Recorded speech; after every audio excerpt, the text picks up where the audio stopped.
paper this morning about that iwi settlement, the millions and millions. I mean, why should Maoris get so much? I don't want to pay for it. No, neither do I.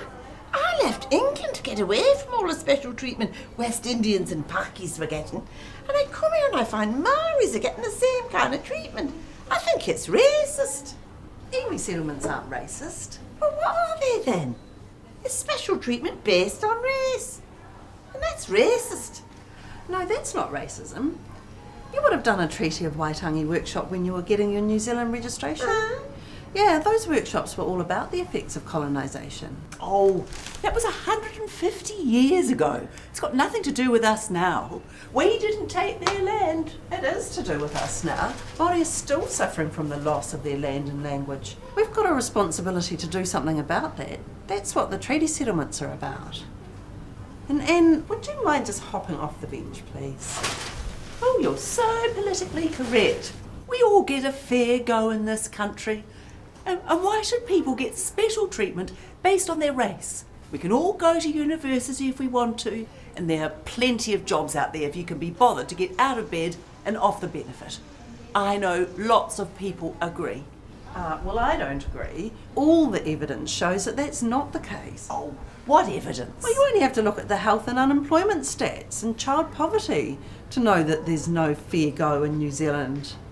As nurses, we've got a responsibility to know this evidence and to act on it. There's maybe something in what she says.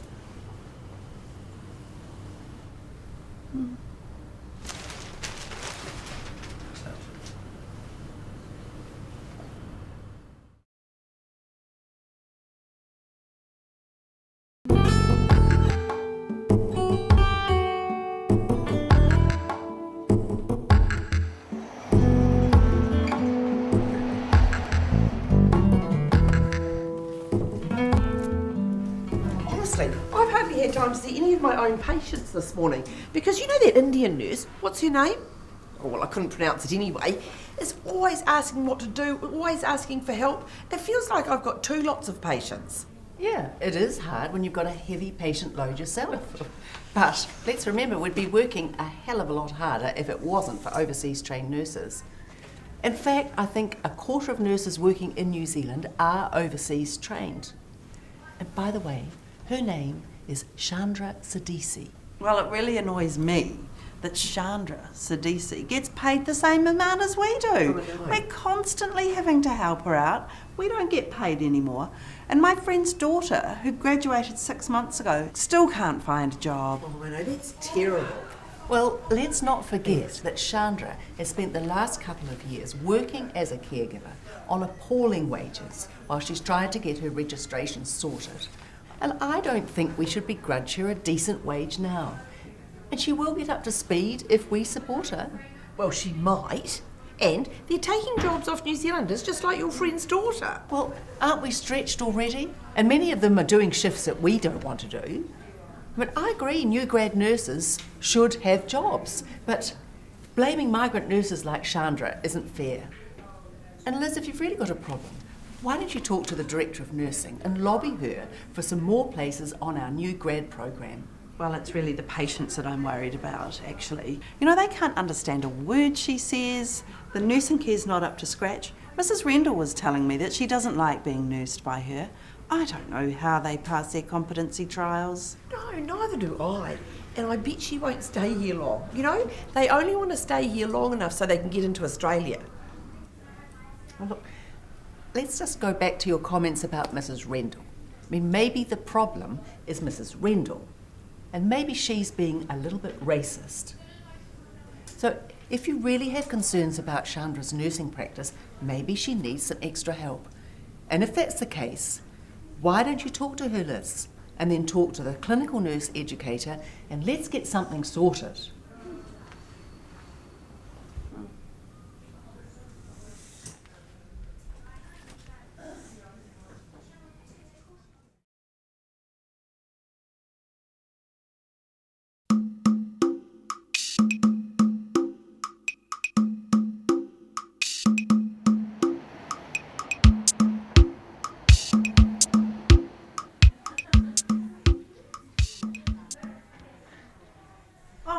goodness.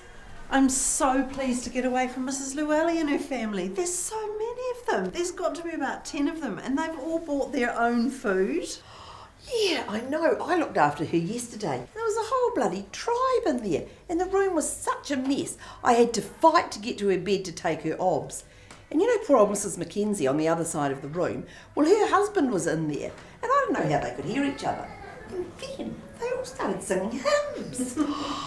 Well, in theory, we all know the importance of families in helping patients recover.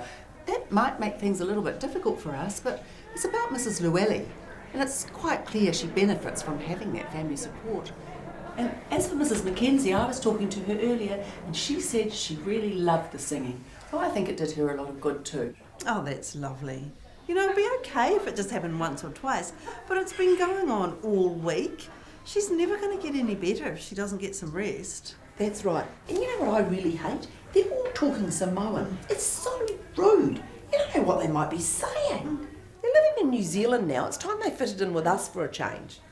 The least they could do is speak English when we're nursing them. Well, I don't know about you, but if I was sick and in a country where they didn't speak English, I'd be very grateful to be able to speak to somebody in English. I mean, it's about cultural safety, isn't it? And cultural safety is about not imposing our expectations on our patients, but respecting their cultural values. Cultural values, cultural safety. It's all just a load of political correctness. You know, this kind of carry-on just makes it so difficult for the staff and the other patients. Yeah, it does. I reckon we should go back to the rule of 2 visitors per patient during visiting hours. No such thing as visiting hours now. It's like a bloody railway station. People coming and going every hour of the day and night. Do you really want to go backwards? I mean, this is exactly the reason that some Māori and Pacific families don't use health services, because they find these kind of attitudes alienating. I think if we were really concerned for the welfare of all our patients, well, how about starting with ourselves and our attitudes?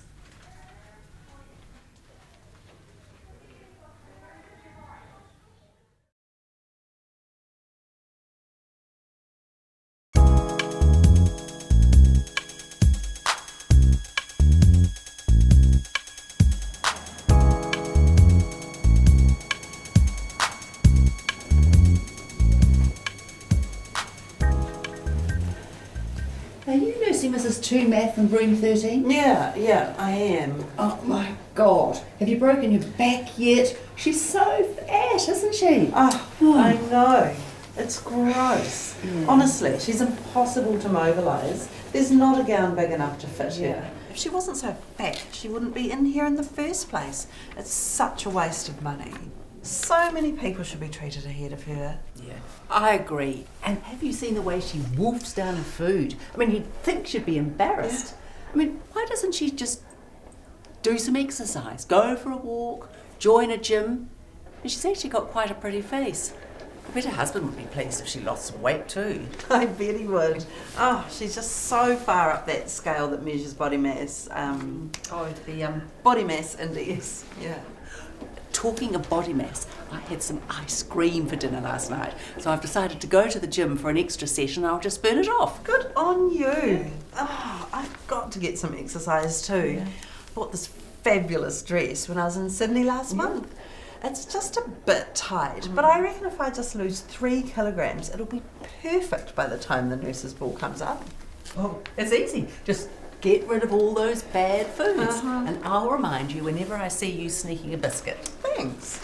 Oh, honestly, you two, what you're saying makes me really wild. Oh, well, it's not my fault she's fat. Yes, Mrs. Toomuff is a big woman. That doesn't give us any right to make such disrespectful comments about her.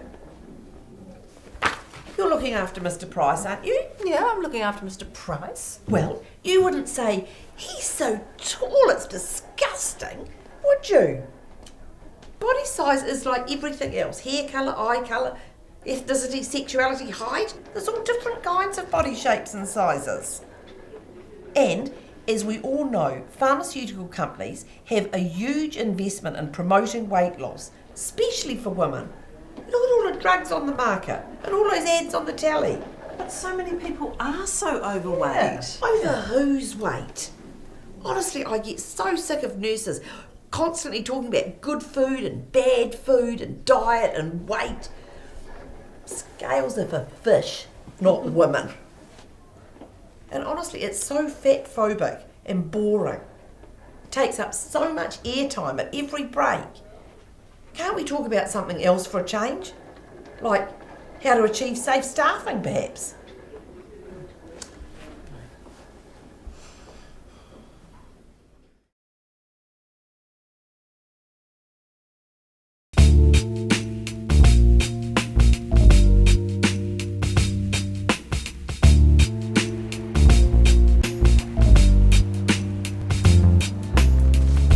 Who's looking after Mr. Bagnall today? Oh, you mean the old queen in room 4? Oh. Have you seen him? Dripping in gold jewellery and mincing down the corridor? I think he's hilarious. I think that's offensive. You would never talk about a heterosexual patient like that. Making derogatory personal remarks about patients just isn't safe care. Oh, get over yourself. It was just a joke. Haven't you got a sense of humour? Well, I don't have a sense of humour when I see homosexuals flaunting their sexuality like that. I believe it's wrong, and the Bible says it's a sin. I just couldn't bring myself to look after him. Well, those are your personal religious beliefs, but they've got no place at all in safe patient care. You know, there might be lots of things we don't like about our patients, or our colleagues for that matter, but we still have to be clinically and culturally safe. Well, I know how we can be really culturally safe. Get Nigel to look after him. He'd be perfect. He's as camp as a row of tents himself. They'd probably get on like a house on fire. Are you telling me that Nigel's a homosexual? Yeah. You mean the nurse who was on afternoon shift yesterday? Yeah, of course. Oh, I hope I don't have to work with him too often. Oh, he's harmless enough. And the patients seem to like him. God knows what he gets up to after work. Hope he's not one of those types that hangs around public toilets. Look, I'm just finding your prejudices so difficult to listen to. So they're gay. So what? That doesn't mean that they should be subject to your nasty personal attacks. It's not respectful. And nurses, as professionals, shouldn't be talking about their patients like this. And I do have a sense of humour. I just don't find bigotry very funny.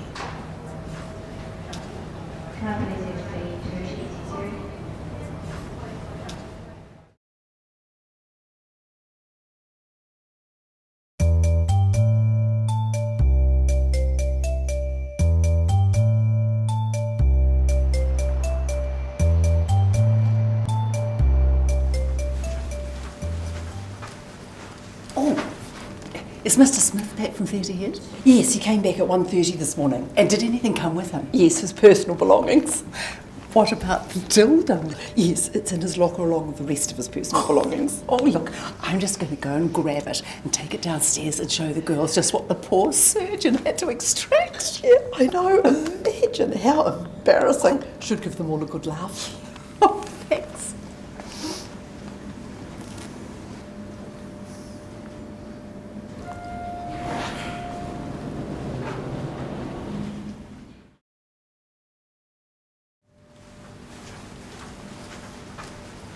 Oh, is Mr. Smith back from theatre yet? Yes, he came back at 1:30 this morning. And did anything come with him? Yes, his personal belongings. What about the dildo? Yes, it's in the locker with the rest of his personal belongings. Oh, look, I'm just going to go grab it and take it downstairs and show the girls what the poor surgeon had to extract. I don't think that's okay, really. It just seems really disrespectful. I'm his nurse and I don't want you to take it.